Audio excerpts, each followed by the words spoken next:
Yeah, you're good. Okay. Okay, we'll sit down. This is a Preservation 101 Resources and Methods. And the reason we wanted to do this is Martina and I are constantly getting emails from various folks across the community wanting to know how about going about saving historic properties. So we thought we would do a 101, which is mainly, there's our names and how you can contact us. That's Martina, I'm Steve. Hopefully everyone's familiar with us. But this is more of just an introduction to why saving historic properties makes our community a better place in which to live and visit. We will be doing future presentations where we delve more into the strategies of saving historic properties, but this is more of a primer to kind of give you a background of why we should save historic properties and some of the early techniques to look out for in doing so. As noted here, Louisville has many significant landmark buildings, but we have lost many more landmark buildings over the years. Here's a photograph of downtown in 1954, and you can start seeing a lot of vacant surface parking lots popping up. This was, what, about 70 years ago? In the 1960s, even more vacant lots were popping up. Here's the urban core of Louisville. Everything in yellow has been demolished. And there's even more than that, which I did not yellow in, but yeah, the only thing that hasn't been is Actors Theater, and there's one or two other buildings in here that's not there, but most everything in the urban core has been demolished. Here's what downtown looked like in 1900. This is called a figure ground. Talks about the urban density of Louisville. You can see it's pretty much all darkened in. But by 1990, the urban density has greatly been diminished. So I'll go back and forth. There it was in 1900. So within 90 years, we pretty much wiped out downtown Louisville. Interesting that the Louisville Tourism Bureau, a number of years ago, about 6 or 7 years ago, did a study of why people wanted to come to Louisville. Why would visitors come here?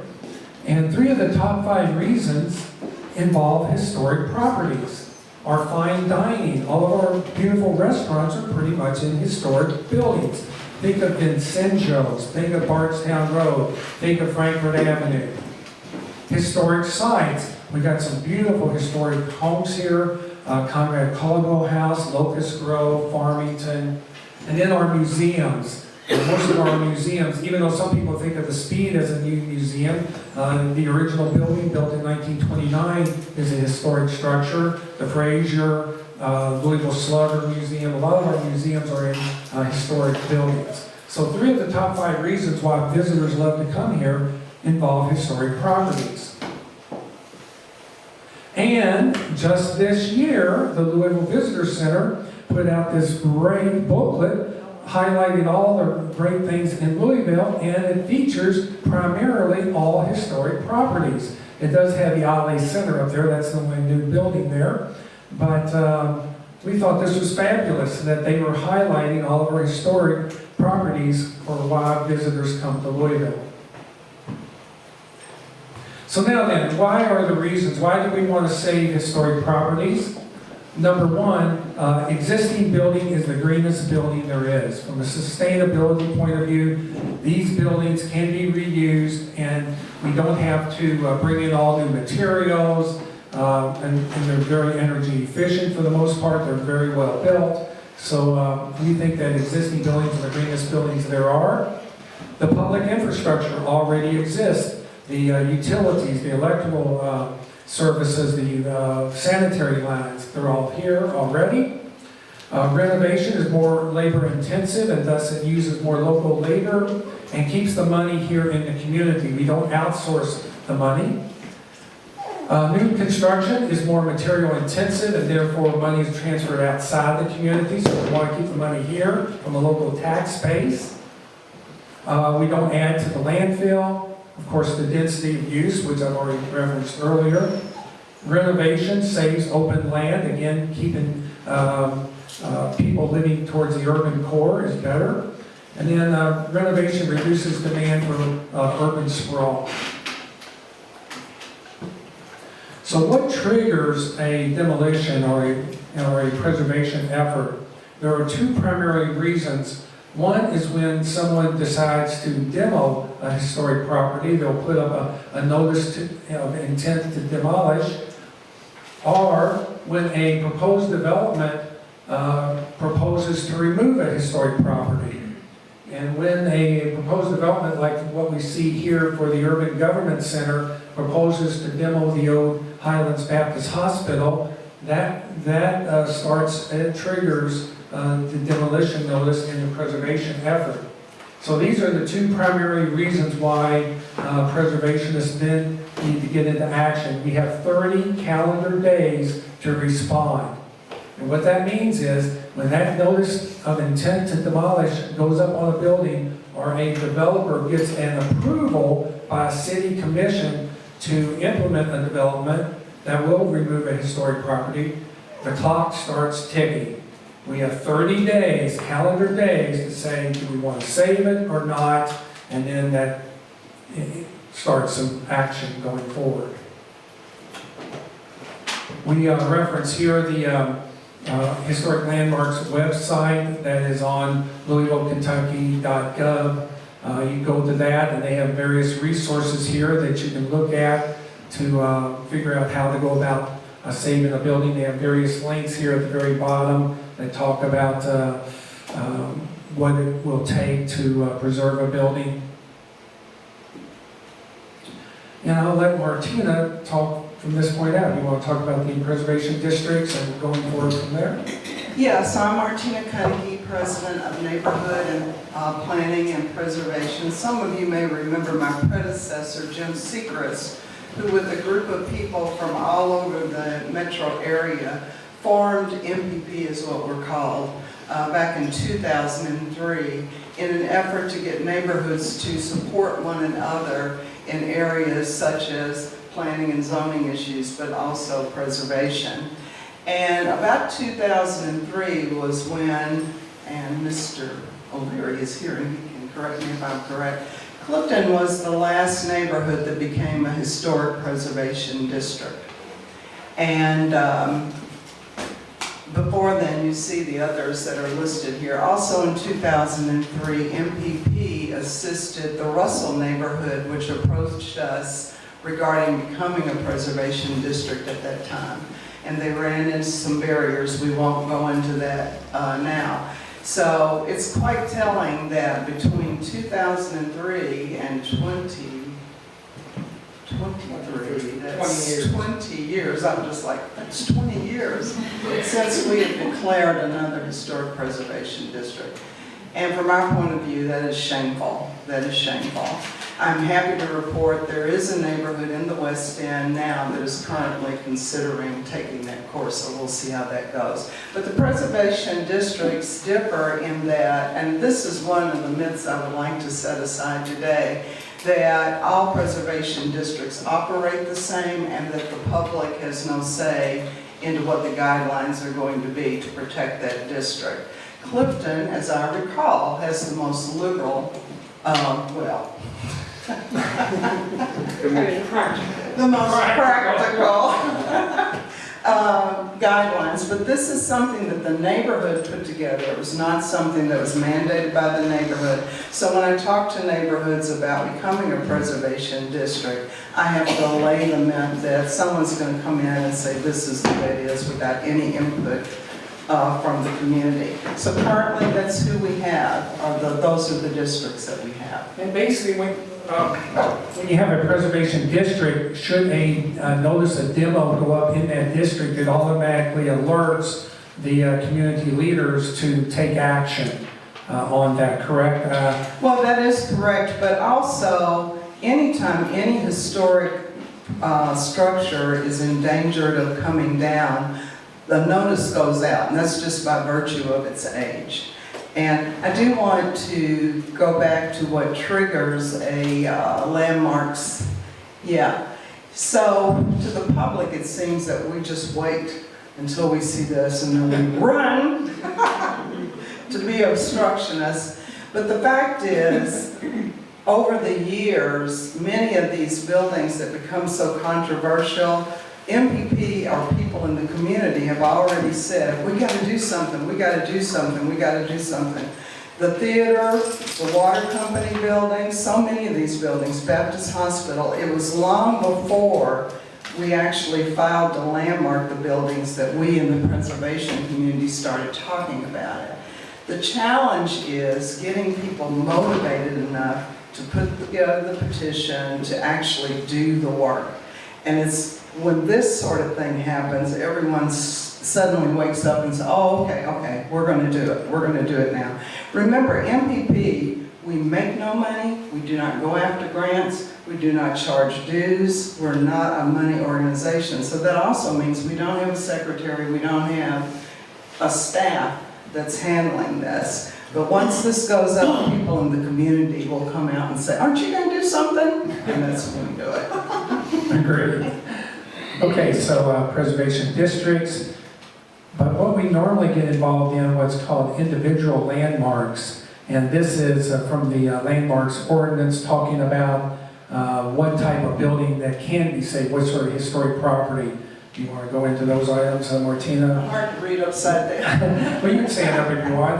There's a character, interest, and value as part of the development or heritage of the Commonwealth. There's sort of like A, B, C, and D, and E there. There's 5 things that the Landmarks Commission references to determine if it's historic, should it be saved.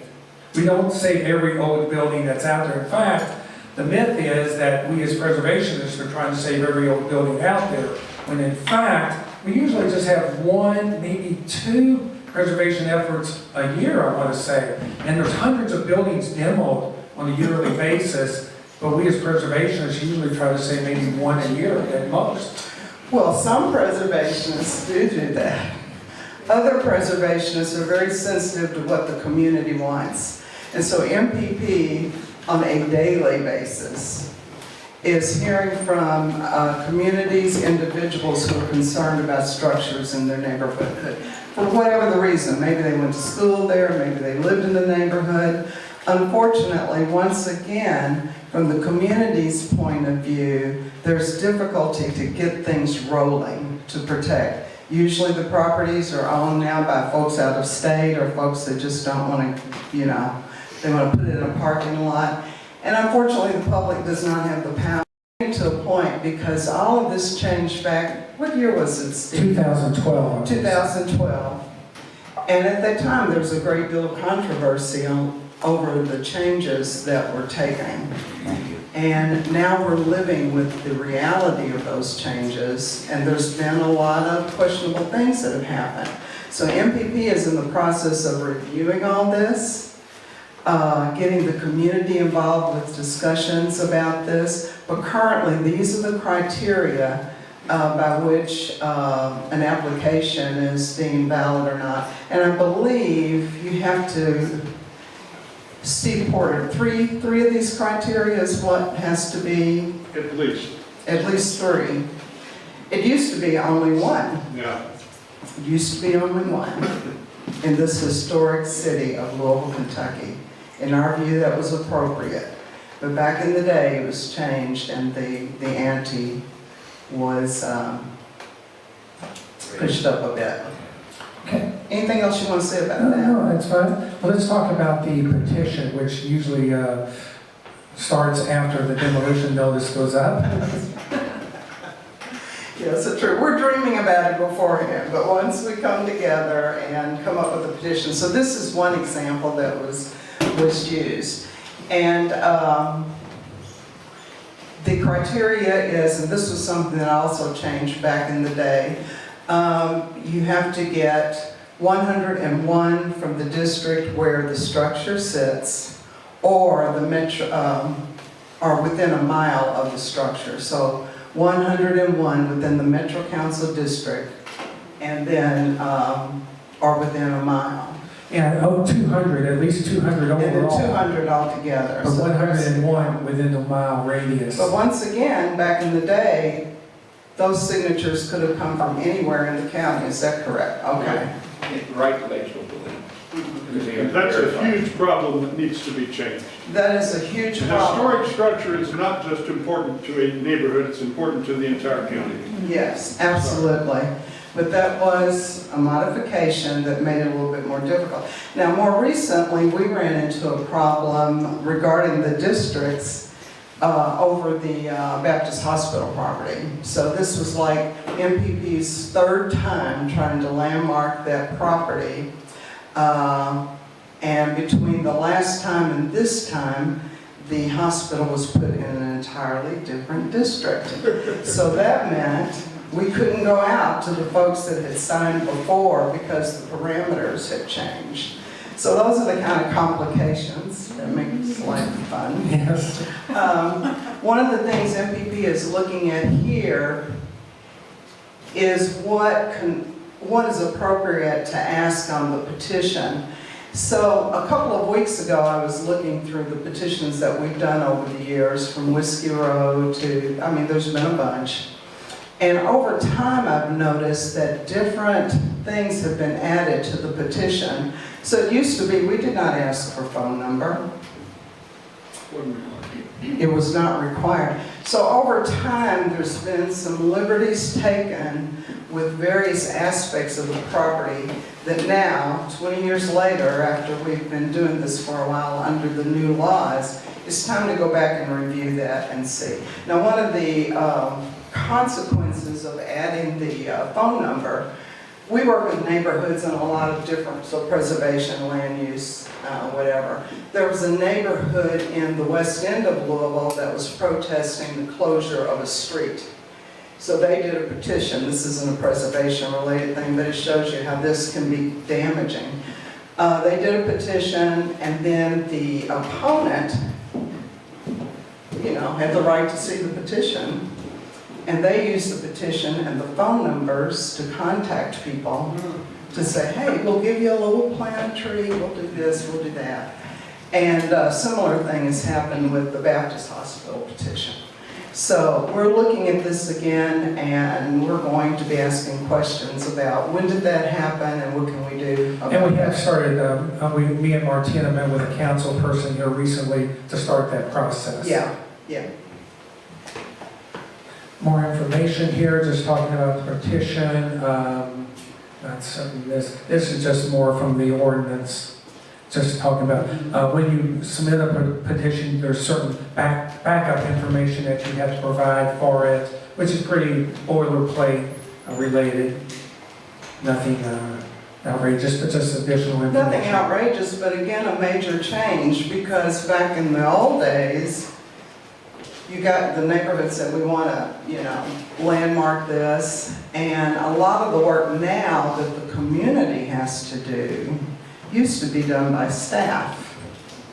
So when did that happen? So for the Baptist Hospital property, I had to write a large tome regarding the history, which is, I love to write. I am a historian. But in addition to doing all these other things, is that an appropriate way to divide the labor? And if it's because we're understaffed downtown, which we have traditionally been, we need to start asking questions as a community. If we want to protect our structure, shouldn't we have good staff support downtown? Correct. Good point. Some resources that are out there to interface with from a neighborhood or individual point of view. On the government side, of course, you have the Landmarks Commission downtown. I just showed you their website that you can go on and contact them. The Kentucky Heritage Council, and we'll have someone here to talk about that at our 2 o'clock presentation. The National Register for Historic Places, the National Park System or Service, putting properties on the National Register is important. And a number of people are continually doing that. On the nonprofit, civic side, we have Neighborhood Preservation and Planning, which Martina is president of. Vital Sites, and we'll talk about Vital Sites at our 2 o'clock presentation. The Louisville Historical League, that's my group that's involved with this. And of course, neighborhood organizations like Michael O'Leary and the Clifton neighborhood. The neighborhood organizations do a wonderful job of putting things together and monitoring what's going on in their community.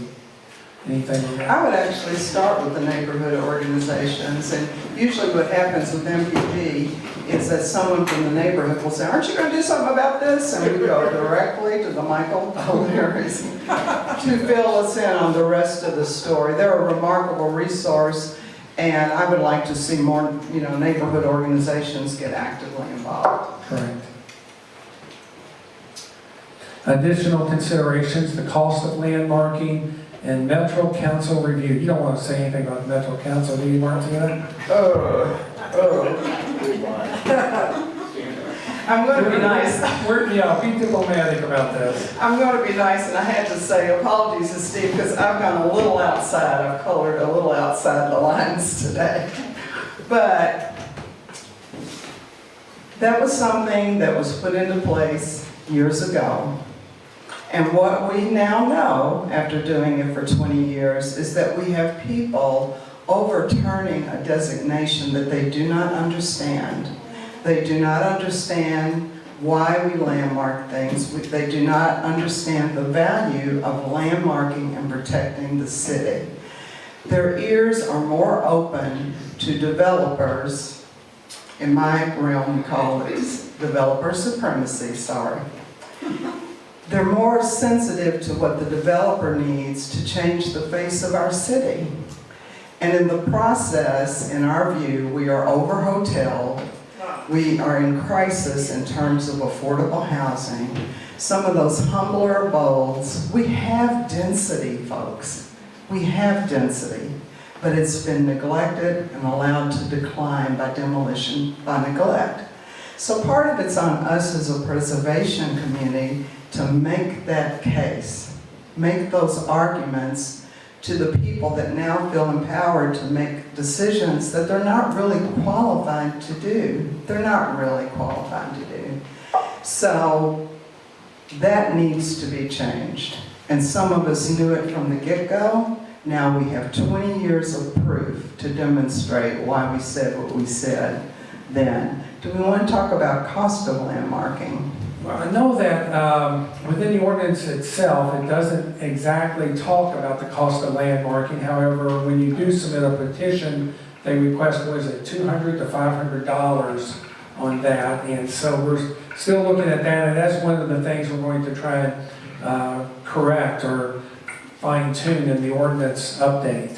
And this was something that a couple of community partners, none of whom are here today, but we attended the meetings, the reform meetings or the revision meetings of the landmarks back in 2017, or I forget when that was. And one of those community partners found that there was no basis for what the community was being charged to file petitions and whatnot. So it all needs review, and there are many of us in the community that are looking at that now.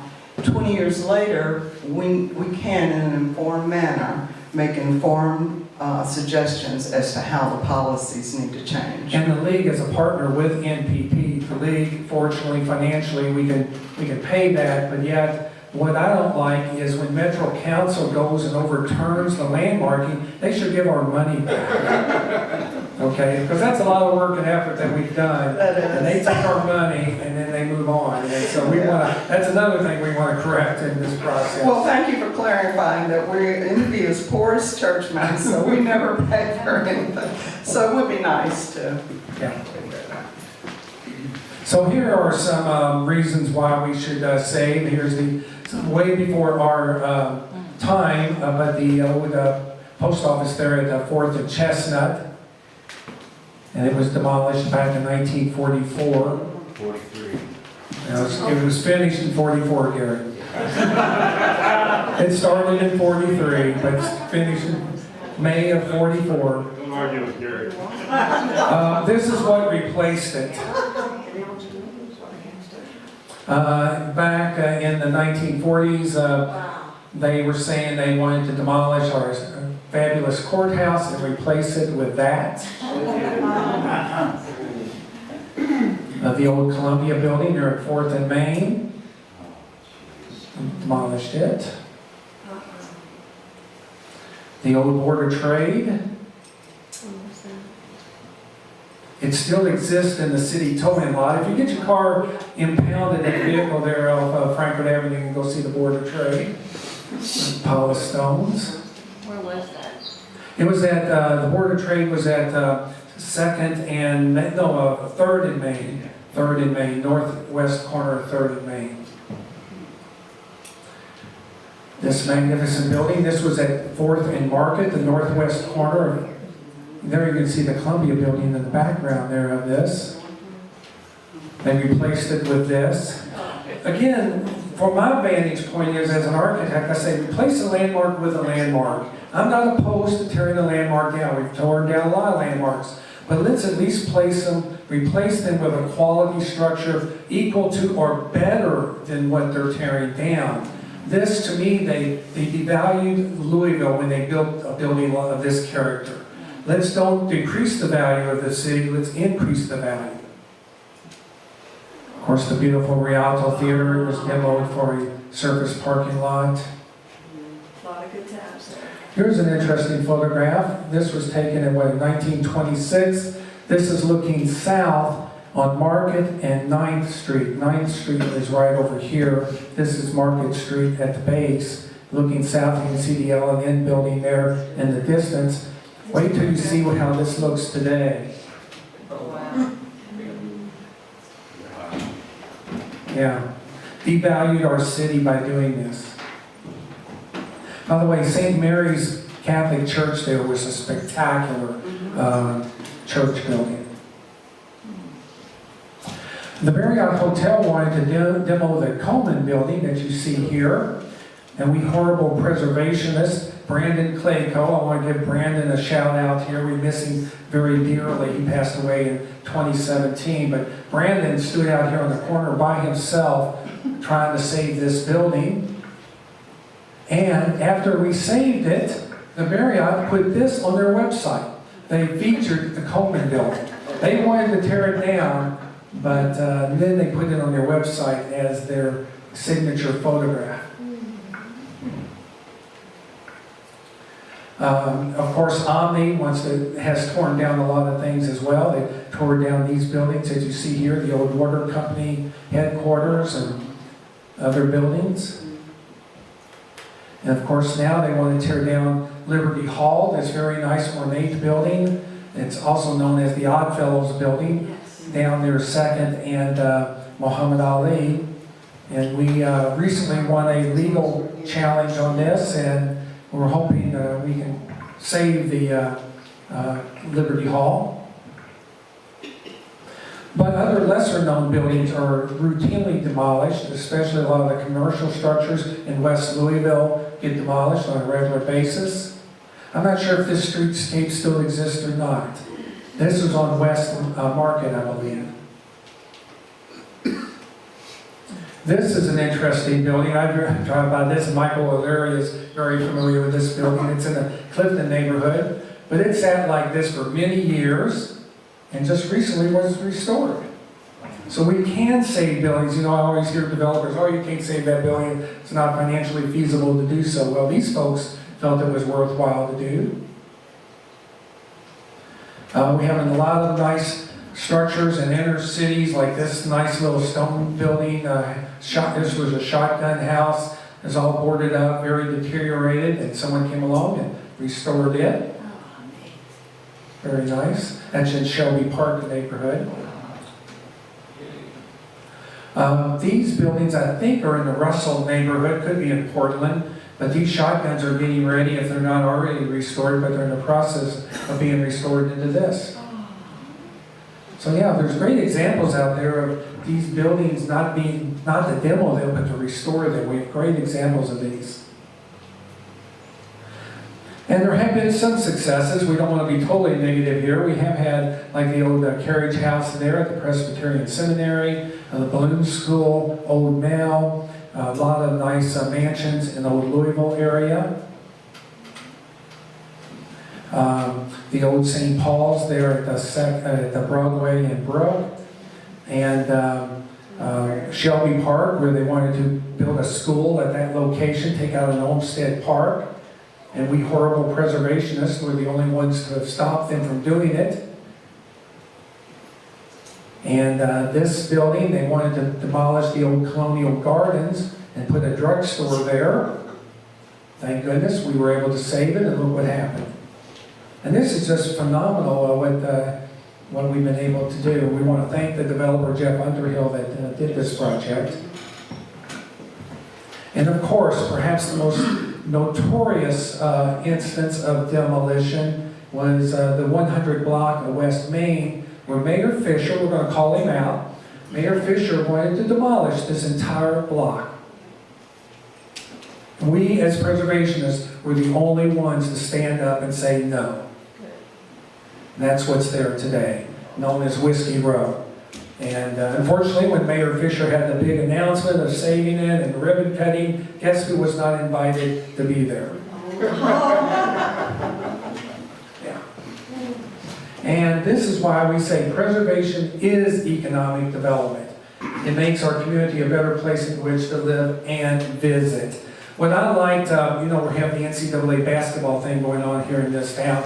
And on Friday afternoon, the news media was out there interviewing a lot of the people from around the country that have come to Louisville to watch these basketball games. And every one of them were marveling about our historic properties, walking along Whiskey Row. They just loved it. They go, isn't this great?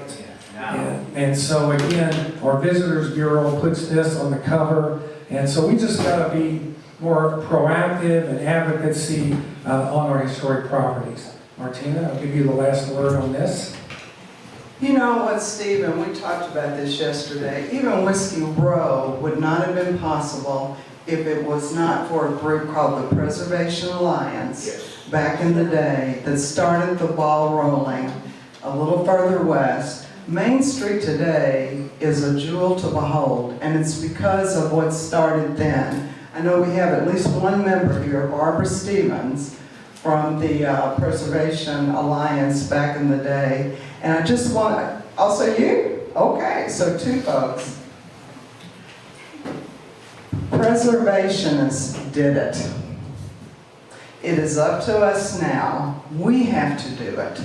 We have to take better leadership than we have in the past. The Urban Renewal Commission wanted to demo all the way to 9th Street, West Main. They wanted to bulldoze the entire West Main Street district. And it wasn't for Preservation Alliance and advocates of that nature saved it. Yeah. I would like to ask some of the, I don't want to put them on the spot, the Preservation Alliance people, any advice you would give to us today? It's Betsy Capital, the Oh, preservation, Betsy, okay. I knew you did recognize me. Okay. Yeah. The landmarks ordinance, it's lost its teeth. And I don't know if you want to get into this now, but I think you have the fox in the hen house with Metro Council being allowed to veto and override Landmark's decision, Landmark Commission's decision. And they're the professionals, they know what's best, and it needs to stop there. We need to respect our professionals again. And I think that's one thing that was characteristic of the time when Barbara and other folks were working on Main Street, that we turned to folks who knew about preservation to help shape policy and move things forward. We do need to go back to that. But it's up to the community to demand that. So when we call on you, be ready to help us. Martina, and both the Steve Ford, Steve Wise, and I know those in the league are well aware of this, but a typical tactic that's utilized by developers and others with special interests is to, when they have the ability, purchase a piece of land that they know they want to develop, and they let that property languish, let the roof leak, they encourage all of that. And so when it comes time to develop the property, they go to the city and say, well, this building is in horrible condition. There's not a thing we can do to save it. It's because they did zero maintenance on it after they purchased the parcel. No, demolition by neglect. And as preservationists, and I've been guilty of this, when we are making the case, we never say demolition by neglect. And we let stand the myth that somehow the building did it to itself, somehow the community failed. That is not what happened. Demolition has been weaponized by intent, so we need to start calling that out. Any other questions? Yeah, Kenny? Well, I was with Preservation Alliance, and I was going to mention some of the things we did for advocacy. For example, in the sidewalks, you have the coal bin covers, and then those start being made as drawings and reprints, and then once everybody saw that they were a valuable thing, they started to be stolen, and the city didn't care about it.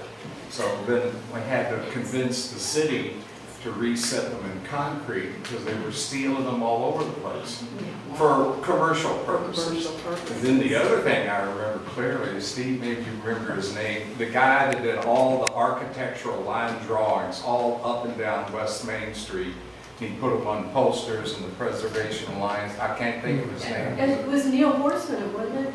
Was it Neil? John Cullinane Or was John one. Cullinane? John Cullinane Cullinane. and others, and that was a particular boom, so that's just a piece of advice for advocacy, particularly to educate people on Metro Council who don't understand. Besides your very powerful presentation when you show before and after.